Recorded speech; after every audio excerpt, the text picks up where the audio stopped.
प्यारे बच्चों, आज की कहानी का उन्वान है अक्लमंद मछली। एक गांव में छोटा तालाब था जिसमें बहुत मछलियां रहती थीं। एक मछली जिसका रंग नीला था, इसकी वजह से इसका नाम नीली मछली पड़ गया। नीली मछली बहुत अक्लमंद थी। वो जो कोई भी काम करती बहुत सोच समझ कर करती थी। एक दिन इस तालाब के पास दो मछेरे आए और एक मछेरे ने कहा, ओहो, देखो तो कितनी सारी मछलियां हैं। कल हम आएंगे और इन सब मछलियों को पकड़ कर ले जाएंगे। ये बात नीली मछली ने सुन ली और वह जाकर दूसरी मछलियों को सुनाने लगी। दूसरी मछलियां नीली मछली पर हंसने लगीं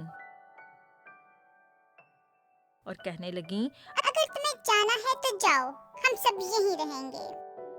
उसी रात अक्लमंद मछली तालाब छोड़कर छोटी झील के जरिए नदी में चली गई।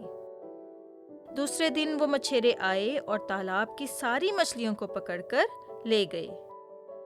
अक्लमंद मछली की बात ना सुनकर मछलियों को पछतावा हुआ और इस तरह से अक्लमंद मछली बच गई। इसलिए बच्चों, हमेशा अकल से काम लो। क्यों थी ना मजेदार ये कहानी? तो ऐसे ही हमें सुनते रहिए और देखते रहिए। एक और कहानी तक के लिए अल्लाह हाफिज।